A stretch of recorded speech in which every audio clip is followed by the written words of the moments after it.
Yeah.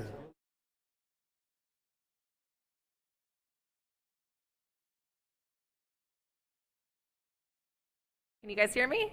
Yay, I can hear me. Thank you guys for being here today. Matt is out of town, unfortunately, so you guys are stuck with me again. I do want to thank everyone for being here, all of our volunteers to make this happen. Thank you, Utilicom, for our sponsorship today, and Jason Josey for being our speaker. Just a couple of reminders before we get going. We have the 15% discount. If you guys are not a member of ITS Georgia, you get a 15% discount as a member for ITS World Congress. That's going to be in August. So we will not have an August lunch meeting. And then July is going to be a training as well. Mary's going to fill you guys in on that in a little bit. We're having a joint Braves game with ITE on 8/8, and the registration for that is going to be open tomorrow. There are limited tickets, and it's going to be 2 per person, so keep that in mind. You guys are going to be competing with ITE, so come and join us and see. I think it's the Marlins, the Florida Marlins. Nominations for board of directors are still open. You guys saw that flash on the screen. Please submit nominations for, Tom's going to talk a little bit more about this. I'm kind of stealing his thunder because I'm forcing everyone else to talk. But nominations for vice president, Tom, who do we have? Vice president, president, board treasurer, secretary, and 4 boards. There it is. This is person. Okay, so this is open until July 31st. We do not have very many nominations right now, so if you guys know anybody who wants to be on the board, it's a pretty fun board. Please nominate them. And Tom, I'm going to get you up here to talk about the rest of the stuff for awards and nominations. You have to hold this to your mouth. I have to hold it to my mouth? Yeah, sorry. This close? Yeah. Okay. So as Holly mentioned, our nominations are open for board director and executive committee positions. It's a great opportunity to get involved with the chapter and help us continue to thrive. So if you or any of the young members in your organization or any of the old members in your organization or any of the regular aged members in your organization are interested or you're interested in nominating yourself, please do so. There's links in all the e-blasts that we send out. To get to this, there's also a link on our homepage to get to it. Do I need to advance something here? There's a button here, Holly, that you could press. So I think I don't need to do anything about ITS World Congress, right? Go to ITS World Congress if you are interested. And somebody's willing to pay for you to go because it is not exactly the cheap conference to go to. But it should be a very well-attended conference. People are coming in from around the world, companies, consultants, vendors, state DOTs, federal-level DOTs, country-level DOTs. So it's a really cool opportunity to meet people in your industry, both locally, nationally, and internationally. So World Congress is rarely, or not rarely held, but it's not often held in the States, so it's a cool opportunity to have it locally and even more locally here in Georgia. I don't know if, Southeast Summit is coming up in March of 2026. It's going to be in the Charlotte Convention Center in North or South Carolina, wherever Charlotte is. I don't live in that state, so I get to plead ignorance on this. One of the things that's going to be unique about the Southeast Summit this year is the technical sessions will be taking a kind of like an RFP approach to the session creation. So you'll receive an email about this in the next several days, hopefully several hours. But essentially your company or your organization or your agency can sponsor a presentation at like a silver tier sponsorship. You'll have the ability to put some branding, your logos on the board outside the door, give a short presentation about your company to kick off the presentation, the technical session, and then the goal is for the company to, or organization or local agency or state agency to engage with speakers and kind of build and present a technical session to the technical committee. So instead of you submitting a paper yourself, companies will be submitting kind of an RFP of technical presentations that they're coordinating. So if you're interested in presenting, but maybe don't have somebody to present for, reach out to me and I'll get you into our presentation. Or I won't. I don't know if I'm planning it. What else do I have? Awards, right? It skipped over one. I don't know. It skipped over one? Yeah. Oh, well, registration open summer 2025 for the Southeast Summit. Awards for Best of ITS Georgia Awards, nominations should be opening shortly here, so it's a great way to present your big or small projects to our membership and to show some of the cool things that I know a lot of you are working on. And if you don't submit something, I will come and ask you to submit something, so just be prepared for that. And then I think I'm handing it over to Mary. Yep. Perfect. Mary, you need to speak into this and hold it up to your mouth. Yes. Hey everyone, just a quick announcement. July 30th, we're going to do some training. It's going to be about RITIS, we're going to do 2 sessions. So in the morning, it's going to be all about the trip analytics. In the afternoon, it's going to be about the probe data analytics. So some of you've used RITIS, but if you want to know more about one or the other, you're welcome to come to the morning, you're welcome to come to the afternoon, or you're welcome to come to both. We're planning on doing like a happy hour afterwards, so hopefully, and this will be hosted at the Hero Training Facility up in Marietta. So July 30th, put it on your calendars, and we will get that registration out to you guys this week. Thanks. Oh, sponsor.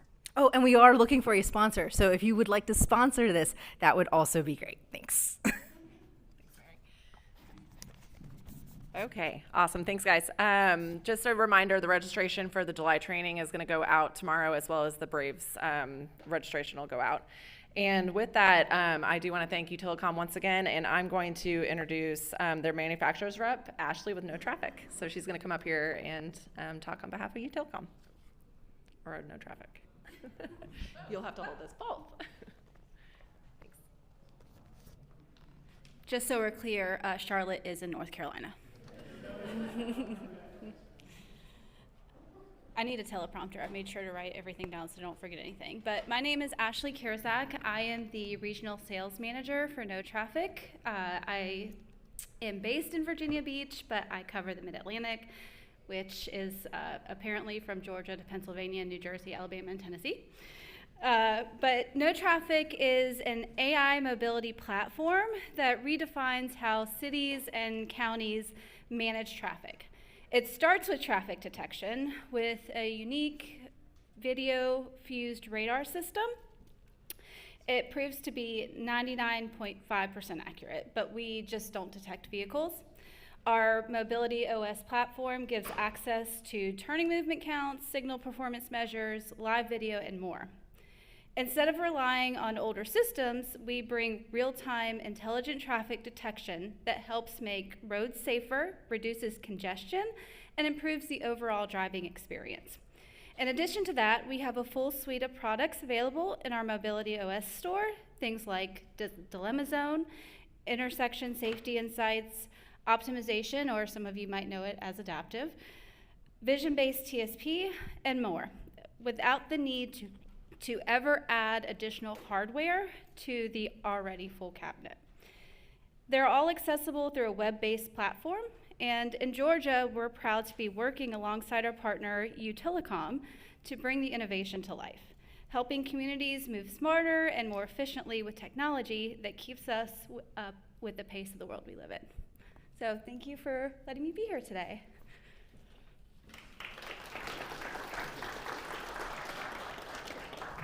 Thanks, Ashley. Next, we're going to have Daniel Pino with KCI is going to come and introduce our speaker. Look at clap. I'm just kidding. Okay, you're the last one that has to hold it, I promise. It's good to see everyone. Today we have Jason Josey. He is the current GDOT Department of Transportation State Incident Response Programs Manager. He's been with GDOT for the last 20 years, 10 of which have been with the Hero Unit as the Hero Unit Commander. Fun facts for Jason: he is an Atlanta native, he's an Army veteran, and he has been a console gamer since '79. Let's give a warm welcome to Jason Josey. Thanks, Jason, for being here. Appreciate it. Hey everybody. How many of y'all was born in '79. Just me and you. All right, so I'm gonna start off by giving some information about why the TRIP program exists, okay? Two things. One of them is kind of after the fact, but the other one is before the fact, prehistory, post-history. Once upon a time ago, when there was a major commercial crash on the interstate, tow truck companies would respond to it, police would respond to it, fire would respond to it, and those crashes would block the interstate for hours. I was upset this morning because we had one that blocked for 4 hours, but that was a fatality. Oh, hold on for a minute, everybody. I think I forgot to turn my mic on. Can you hear me? Is that better? No, I didn't have to hold it, yeah. But that was a fatality involved with that one, and we'll get into why fatalities make a difference when it comes to TRIP incidents. But they would literally hold interstates and cities and municipalities hostage because who's gonna move this overturned 18-wheeler other than this heavy-duty tow company that has its literal hooks in it, right? And so the motoring public ended up suffering. The commerce of the cities ended up suffering. Everybody, even the responders on scene, end up suffering because they're on an incident that they can't leave from until it's cleared out, all right? So when TRIP was invented, it stopped that immediately in its tracks. Now, what is the consequence of that trip? The other thing I want to talk about, anybody ever heard of a snowmageddon? All right, that's one of those things that I get mad about when I hear people talk about it. Atlanta got shut down for 2 inches of snow. It was ice.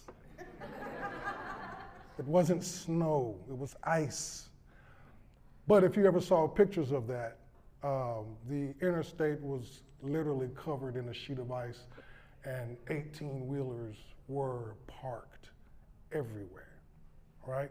And so what's not talked about is how do we clear those 18-wheelers out? Well, the TRIP program had been born by that time, and by that time we had some very, very accomplished and particularly incredible towing companies to be able to go out there and move all of those wrecked and abandoned 18-wheelers off of the interstate. But most of the public only remembers that it was snowmageddon one day and it was clear the next. Nobody talks about who moved all that stuff, all right? So we're gonna do an overview of the TRIP program, do the incentive history, the cost benefits of it, an expansion overview of the program, and talk about some of the technology that's involved with making the program go. All right, so the Tow and Recovery Program started in 2008 of January and activated for major commercial vehicle incidents by the Hero, Champ, law enforcement, GDOT, and some designated fire departments. And it requires these entities to clear the roadways regardless of complexity in 90 minutes or less. There's a great tool available for first responders in Georgia that enhances officer safety and team workload by reducing the likelihood of struck-by injuries and secondary crashes. It's the Towing and Recovery Incentive Program, a more TRIP. The Georgia Department of Transportation manages TRIP to quickly clear large commercial crashes from the interstates in many areas of the state. TRIP's towing and recovery operators are inspected, vetted, and selected only when they meet high standards in training, equipment, and availability. Now, so where does TRIP work? It works on the interstates, works on ramps, both on, off, and collection distribution ramps. It also works underneath underpasses, overpasses, and what's not listed, tunnels, okay? So what is qualified as a TRIP crash? Anything that's blocking the lanes, right? That's easy. Spilled load on the interstate, that's iffy, but it's still easy to be able to wrap your head around a spilled load, blocking lanes, and that requiring a bunch of equipment to come and clear out. Immobile due to a fire. Burn the wheels off of a tractor trailer, it can't do anything. You gotta get some heavy equipment out there to help this thing get out of the way. Broken axle, we see those all the time. axle breaking off of the back, the tandems or either the rear wheels on a dump truck catching on fire because of brakes. An impact with the guardrails. Something that hits the guardrails or the bridge supports is going to generally qualify as a trip. Of course, it being rolled over. Those trailers are almost paper thin, whether you know it or not. And so it's not so simple as just getting out there and uprighting it and sending it on its way. If it's got a heavy enough cargo in the back of it, you can lift the bottom of the trailer, but the side wall will stay on the ground because it's just that thin. All right, so these are some of the incentive payments and the history of them.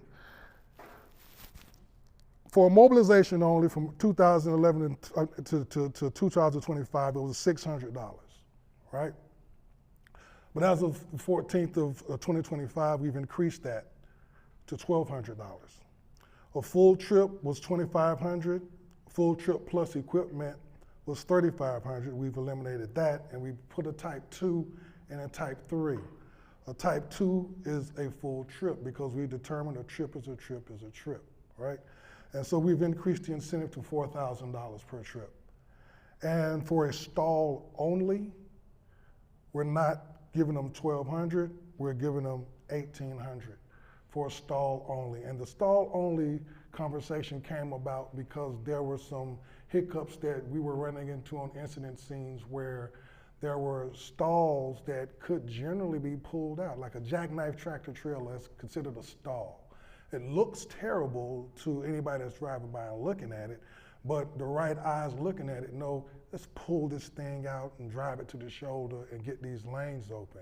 Where we were paying full incentive sometimes for the companies to come out and do just that, where hero operators or champ operators, or police for that matter, can do it. So rather than paying full price for a half-price job, we just identified differently what the half-price job was and considered it a stall only, and then added an $1,800 incentive to it. And in the middle of that, we only require them to bring 3 pieces of equipment.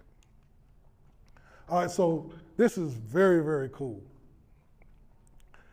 2007, down here. This is the average amount of minutes traffic was held up during a commercial crash, 216 minutes. That's average. It was way longer than that many, many times. The very year TRIP was introduced, 57 minutes. And you could see from 2008 all the way up until 2024, it averaged roughly 30 to 45 minutes of blockage on an interstate. That means the program works. Not only does it work, it's a boom for the state, all right? But the sad part about it is most people really don't know it exists. And when I say most people, I'm really talking about the motoring public. The public has no clue, most of them, about how fantastic of a program this is, because they're not sitting in the expressway complaining about that. They complain about other stuff, you know, but not. There's been an 18-wheeler blocking the interstate all day. You don't hear that anymore because of the TRIP program.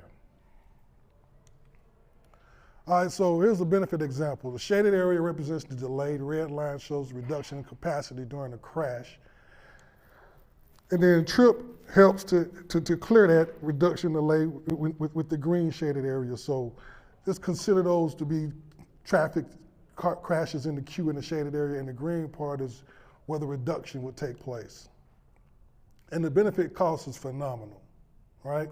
2011, 110 trips, benefit of the trip, 9 million. Toll payments, 284,000. Administrative cost was 550. Total program cost was 835,000. Benefit costs at 10.97. 2019, with 294 trips, the benefit skyrocketed to 28 million, right? With only having to pay towards $800,000 for their work. Administrative costs almost half of what they were in 2011. And the total program cost just a little bit over $1 million with a 26.56 benefit cost ratio. So that's incredible. It's so incredible that it's being replicated in many other states. I think Florida's program is called RISC. I don't know, what's the name of Virginia's program? TRIP, there you go, see? TRIP. All right, so this is TRIP history and expansion, 2008 to 2025.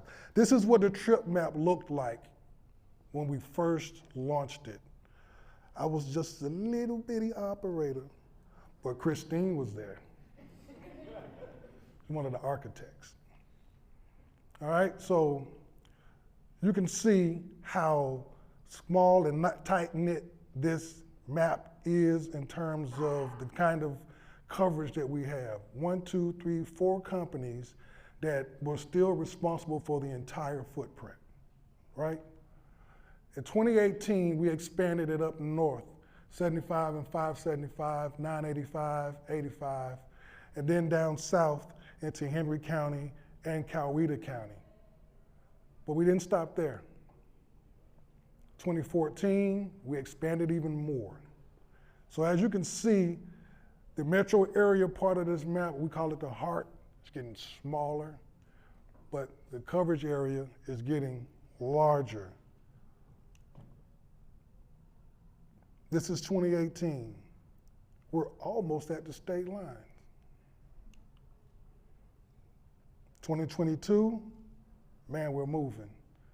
This is an indication of how well the program works, and an indication of when it's introduced to areas for the first time, yeah, they're a little resistant, but once they see the benefits of having something like this at their disposal, they don't look back.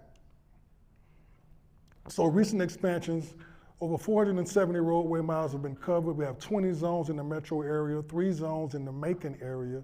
3 additional zones will be added in 2025, right? So this is the North Georgia trip coverage map. In July of 2025, additional zones will be added. We're going to the Tennessee state line, we're going to the Alabama state line, we're going to the South Carolina state line. So approximately 70 miles will be added to the current trip coverage with the expansion zones, 2 new companies, which means 26 trip zones statewide. Again, this is a phenomenal feat by the department to be able to create a program like this that had immediate results once it was implemented. So some of the technology in TRIP. Baseline technology is ITS, you know, the floor operators look at the trip coverage map, have what they call it, a menu. There's another word for a menu that you can look at a screen and, what is it? Like on a map. Dashboard. There you go. They're looking at the dashboard and they can see all the different colors that coordinate with the trip recovery zones, and their responsibility during a trip event is to let that operator in the field know which trip company is responsible for that area and who's going to respond to it. The responsibility of calling the tow company does not rest on the trip operator in the field. And the trip operator is generally hero, police officer, firefighters in designated area, CHAMP operators, or some GDOT employees. Vehicle tracking with the tow companies, we have GPS trackers inside the tow. Oh, let me go back real quick, because they also use cameras. I can't leave that out because the cameras are very, very important. Sometimes the floor operators will be able to see perspectives of a trip incident and advise the operators before they get to the scene so they can be aware of some anomalies they may need to prepare for, or let the tow company know that they need to prepare for when they get to that incident scene. It's one thing to see something from the ground, but when you have somebody that can look at it from a bird's eye view, literally, and give you a different kind of perspective so you can make better decisions when you get on scene, that's phenomenal. I keep using that word. I think it's stuck in the back of my brain. Vehicle tracking, so we have the tow companies now with GPS tracking on their trucks. So we can track them in real time to be able to give us some kind of idea about where they're sitting in relation to the incident, how fast they're moving towards the incident, and if they will need any kind of assistance to get to the incident. We're not trying to set traps for them. Yes, we pay them an incentive to get there and clear it and get it out of there on time, but we're not in the business to, put them in gotcha moments where we don't have to pay them. We want to pay them because we want them to get there, we want them to clear it. So anything that we can do to help support them getting to the scene on time, we're willing to do it. GPS is one thing, knowing where they are, having communications directly with them to let us know where they're stuck at, if they're stuck, and getting a police escort, getting a hero escort, getting somebody out there to clear those lanes out so they can get there, clear the crash up, and open the lanes for traffic. Dashboards. So the dashboard is public facing. You can go to timetaskforce.com and look at these dashboards. This is a clearance time dashboard, and it shows you clearance times for each company, right? It shows you when they get on scene and when they clear, or when they were activated and when they clear it out altogether. And then you see a heat map on the bottom right. That heat map is in real time, and it'll show just how long and just how much effect these trips will have on the interstates during the time of their activation. All right, so that's the end of it. I want to talk a little bit about the true heart and soul of what TRIP is, okay? TRIP and TIM go hand in hand. TIM is Traffic Incident Management, all right? And TRIP, Toll Recovery Incentive Program, is a tool within the Traffic Incident Management mechanism. And the whole idea of TIM is to get agencies to work together on the interstate. How many times have you been on a surface street, you see the traffic backed up on your favorite route to where you're going, you get there, there's just a cop sitting in the lane, looks like he's writing somebody a ticket. Happens all the time. That's a teeny part of what TIM fixes. What we do is we talk to each other in a setting not too much different from this, get to know what each other's roles and responsibilities are, so that when we get on the interstate, when we get into a crash scene, there won't be no new people not understanding what each other's jobs and responsibilities is. And one of the main responsibilities is safe, quick clearance. That's gonna be something, if you just starting in this industry, you're gonna be hearing about a lot.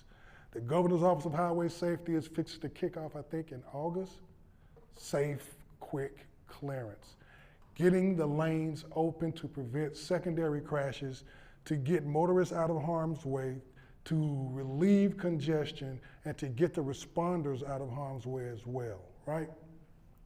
So not only does it that, it also forces these agencies to communicate and work together in ways that will help them out, and they can tailor their responses to the areas that they're covering.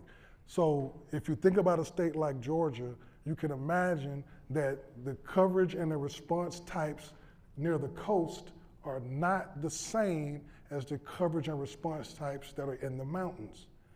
The coverage and response types that are in the metro area where we sit are not going to be the same as they are down in the swamps. So these agencies have intimate understanding about how to work their areas.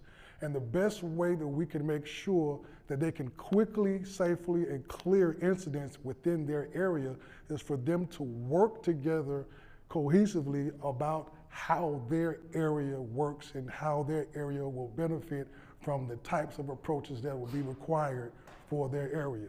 Makes no sense for us to go down to them and tell them, yeah, trip, time, and this and that and the third, and not take into account the different nuances that may take place in their area. Only they would know that. And so we charge them with finding a champion, sending representatives down, and fostering good quality meeting times and teamwork to be able to make sure that when we introduce something like the TRIP program to them, it's a light lift, because they're already hardwired to understand the purpose of the program. Quick, safe, clearing. All right, any questions on anything? That's it. Yes, sir. Sure. What were some of the key drivers between the 2020? Like Jerry. All right. I was just wondering, what were some of the key drivers behind the 2025 expansion of the TRIP program? Beyond just expanding to, it's expanding to the state lines and the program is expanding, but why were those specific highways or corridors chosen? Yeah, great question. And the answer is very simple: crashes. What was happening was feasibility studies were being done, and also you just look at in real time at the TMC, who is looking at the entire state, where are crashes happening at right now that are kind of bottlenecking areas and making areas suffer that we can go in and affect. And so you identify those areas. Unfortunately, you have to watch them for a little bit to make sure that it's not just something happening off the spur. But after that, you go in, you have conversations, you introduce the program to them, and then you let it fly. So those routes that we identified are major arteries that were causing significant crashes that was affecting the area. A key factor in a lot of that is the design or the unintended function of some of the roadways in those areas. A lot of interstate was designed 30, 40, 50 years ago, but the speed and the types of vehicles and the types of loads are different. And so a curve in 1955 may not be able to accommodate the same kind of vehicle that a curve in 2025 would need to. So crashes happen. And that was one of the driving factors that make us say, this is an area, this is an area, and this is an area. I mean, Macon and Bibb was the same thing. We realized that Macon and Bibb County were just getting ravaged by commercial crashes. Go down there and help them out overnight. Any other questions? Yes, ma'am. Phil Donahue, that's what y'all don't know about Phil Donahue. Great job with your presentation. Thank Great you. program. I'm curious to learn more about the fleet tracking that you have on the TRIP vehicles. Is that mandatory for the TRIP companies? Is that provided by DOT, or do they provide that for themselves to be able to track their TRIP vehicles? So they provide the technology themselves, all right? Because we've identified a couple of manufacturers that they have identified themselves as far as GPS, and we look at them and we say, okay, you can use that one and you can use that one. And the companies decide which one they want to do. They're not forced to use what the other company uses, but there's still only 2 or 3 that we've said we're okay with you using, right? But we still inspect, we still require them to let us know about new vehicles. We still require them to attend meetings. We still require them to make their vehicles be tagged and inspected when they get to incident scenes. And if they have new personnel, we make sure that they let us know that they got them and they're fully trained. So as far as tracking the vehicle goes, we track it based on how we see it arrive to the incident scene. But as far as the technology goes, they pick their GPS, let us know what they're using, plug us into it, and we're able to see them in real time. Great Yes. presentation, thank you. So this has been going on for years now, so you have a lot of data. What are you doing on the predictive and preemptive side of things to actually position better and react even better, reduce that 34 minutes? Oh, wow. I don't know. I think the tow companies do a real good job themselves of trying to sneak in a little bit closer to where the hot spots are, buy police scanners and stuff like that and listen to them to kind of get a heads up so they can, like I said, get themselves a little bit of a head start. But as far as agencies are concerned, we're not doing anything more than TIM practices to try to make sure that when we do get to these scenes, we work together to clear them out fast. Everybody's doing something different. We don't have the luxury to kind of stage at a place that we know is going to be a hot spot because it's Murphy's Law. We are staging there and then airplane crashes over here. So we move around quite a bit. We don't require the fire department to do it because they move around quite a bit. And police definitely are in and out super fast. So we kind of lean on the tow companies being, for lack of a better term, a little bit of greedy and a little bit competitive by just sneaking towards the scene a little bit. And then when they get the phone call, oh, yeah, we'll get it, we're there. That's about it. I guess a further down the road answer would probably be married to whatever kinds of technology would be involved with responders and the TMCs being linked together with camera coverage. There is some discussion about putting cameras on hero trucks so that they can shoot back real-time video to the traffic management center. And something like that might help a little bit, but we're definitely not at the point where we would stage close to where the event might take place. I hope that answered your question. Yes, sir. So, hold on. You guys are at right now. Sorry. It's for online people. Oh, sorry.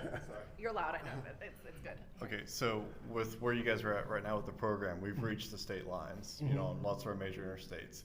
Now, is the next step coordinating with our adjacent states?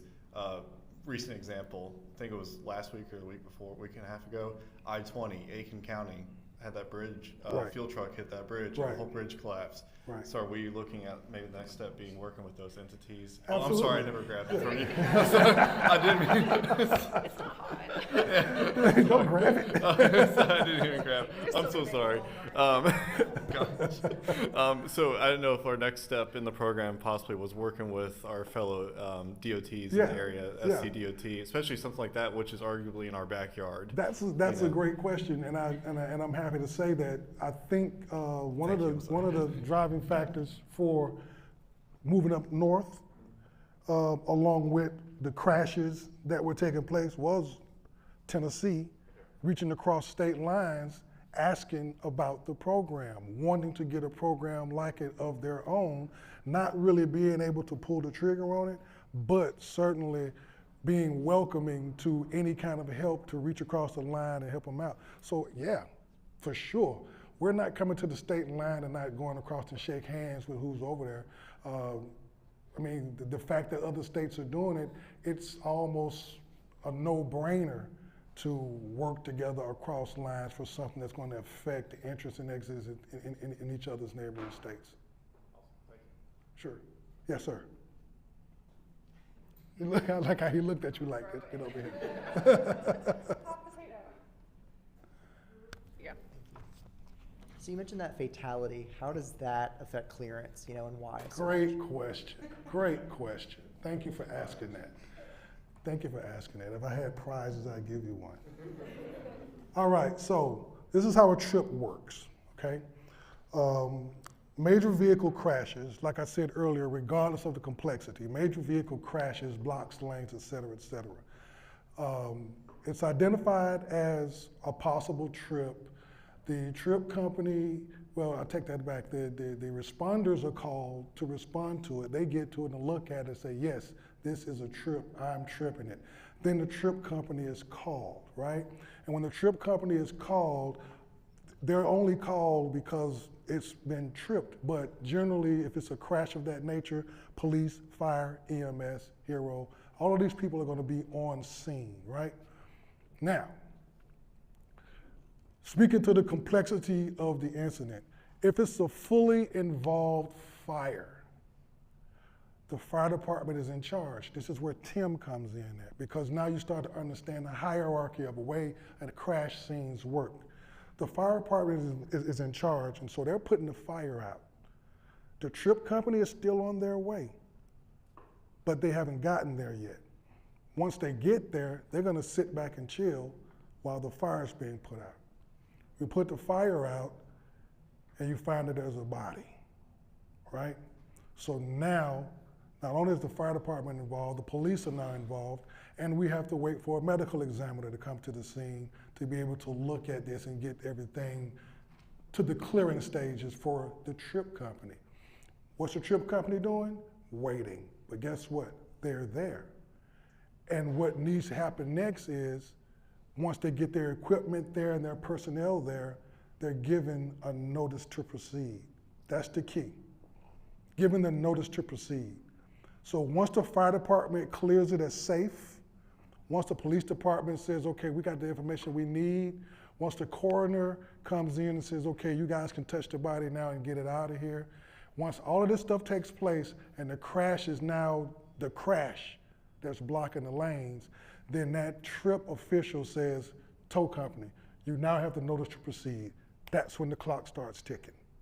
All right? So those times that you saw were times that were a combination of non-fatalities, where the towing companies get to the scene and clear it out quickly, and full-on fatalities where they get to the scene but nobody can do nothing because life is more important than property. You have to respect the deceased and make sure you do everything that you can to make sure that everything is taken in so we can get a real good understanding about what happened to them. And then once they're gone, time starts. So those times are from the notice to proceed to clearance. Great question, because a lot of people get it confused, especially when we go to the rural areas to explain the program to them, that we're just coming there and telling everybody, screw the dead body, just drag the whole truck with them in it, and we're going up out of here. No, you still have your authority fire, you still have your authority police, you still have your authority EMS. It's not trumping that.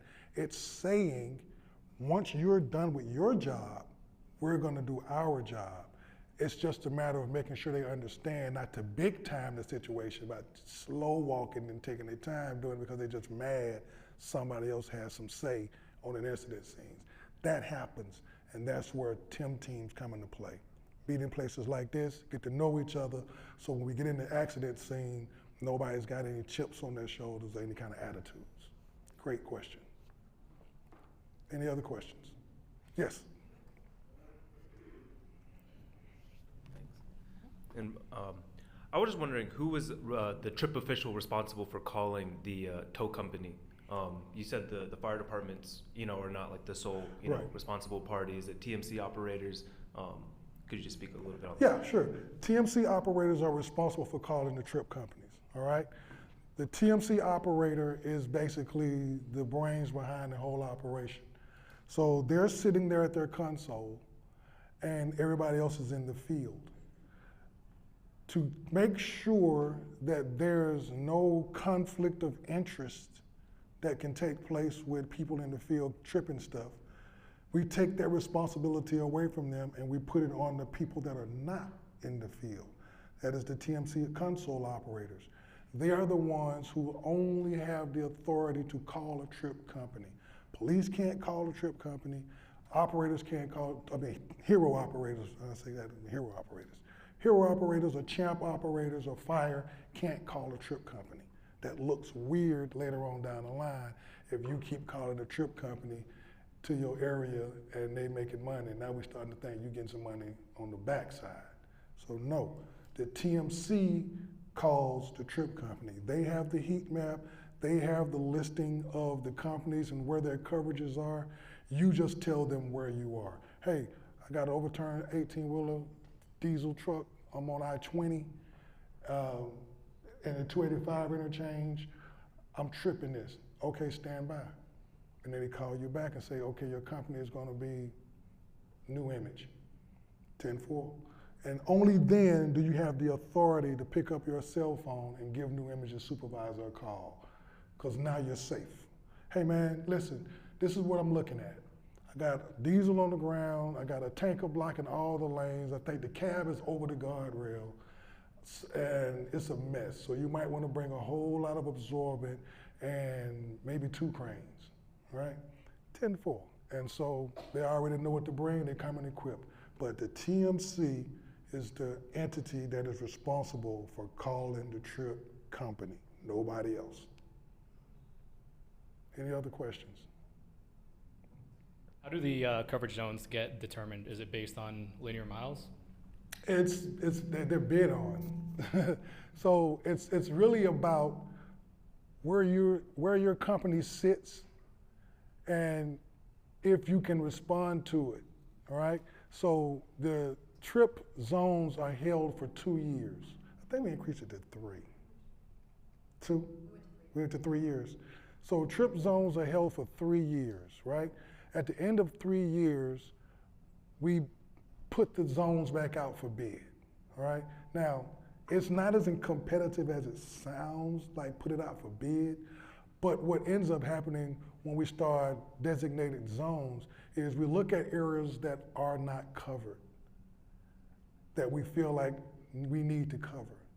And the first thing we do is identify companies in that area that may want to be a part of the program that can cover it. We also let the adjacent company know that's already got coverage in that area that, hey, we're gonna be looking for some coverage. Are you interested, right? Then, when the bidding starts, we start looking at the grading that we give them during the course of those 3 years. So they get graded. They get graded on efficiency, they get graded on response times, they get graded on behavior, they get graded on a lot of things. And based on some of their grades, all things being equal and one thing being off or above, one company could outgrade the other company and get that zone or that coverage area. But we really want to invite new companies in to grow the program. Yes, sir. Obviously, there's a lot of also benefit to reducing crashes. Somebody studying that aspect of it, the reduction or improvement in safety? I imagine so. Multiplies the benefit to cost. Yeah, I imagine. I was afraid someone was going to ask me that question. I have no idea. Jason, can you repeat the question for me really quick? Sorry. Sure. You're afraid to answer. So who's doing, yeah, you got to go on the microphone. Is there anybody doing any kind of study on the cost benefit of the program right now as to how to make it better or to get more efficiency out of it? Did I understand? The safety aspect? Right. Yeah, I don't know who's doing any kind of research on that part of it. The biggest thing, the most elusive thing that I could think of when it comes to the safety and crashes is that the secondary crashes are what we really are chasing after, right? That data is so hard to nail down. And if there's any kind of research that I'm interested in but don't really have the technical, savvy to talk about, it is that, because it's just hard data to find. We've tried it before and it ends up getting mixed in with gears data and all other kind of stuff that doesn't really give us the answer that we need. In my opinion, whoever comes up with that formula to help us determine how to stop or how to prevent or predict secondary crashes, big time hero right there. But all of this is to try to stop that from happening.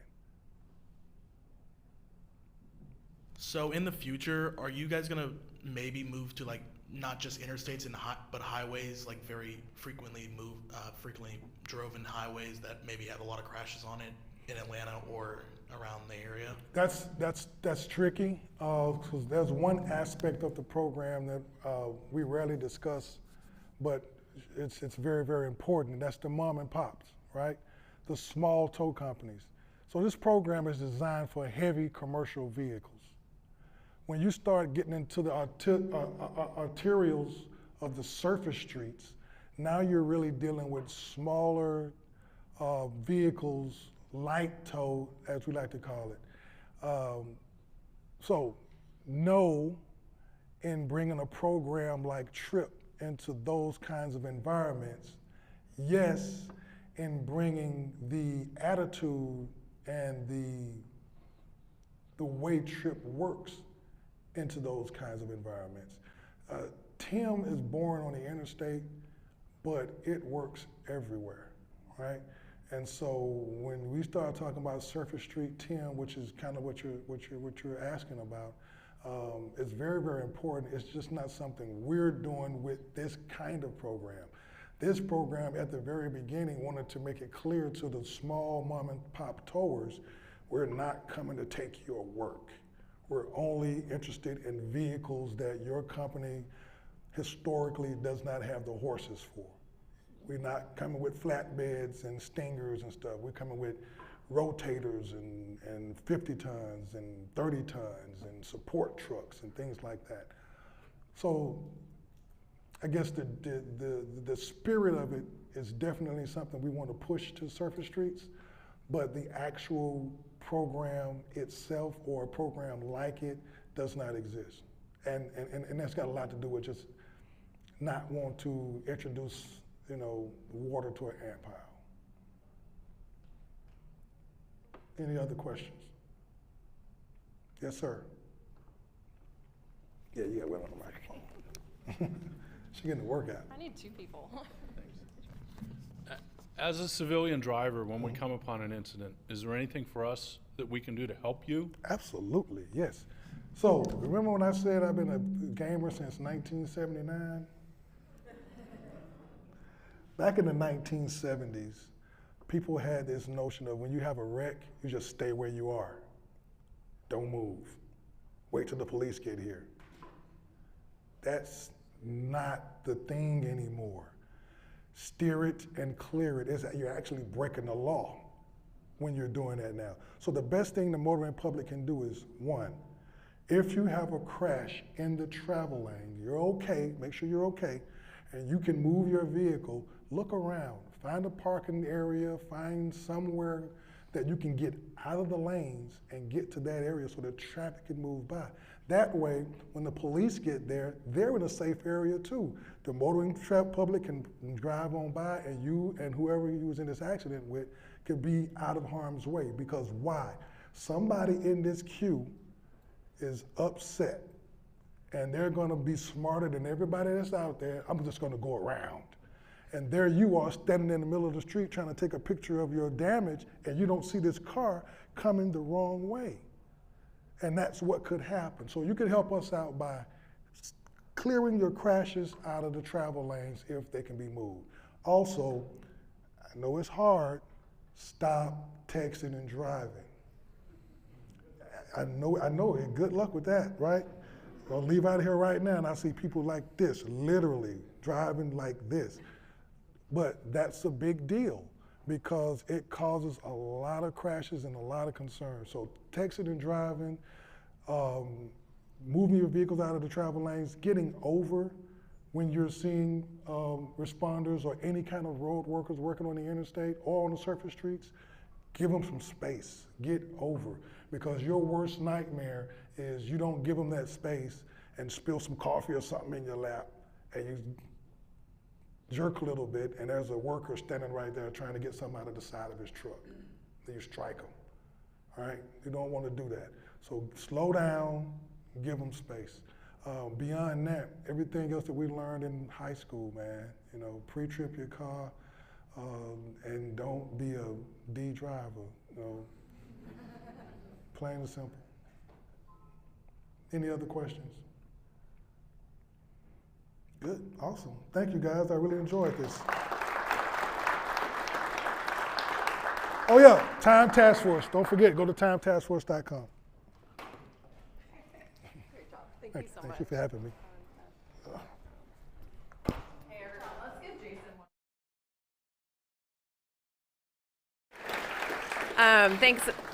Y'all can hear me, right? Okay, thanks again to UTelecom. Jason, thanks for coming out here. And just a reminder, if you guys are interested in being a sponsor for the July training, we are looking for that. You can get blasted tomorrow with registration. So just reach out to me, info@itsga.org or programs@itsga.org. We do have waters now. Sorry about that. They are outside. Please grab them on the way out if you do want any of the drinks. We paid for them, so sorry for the delay on that. But thank you guys for coming and have a great 4th of July.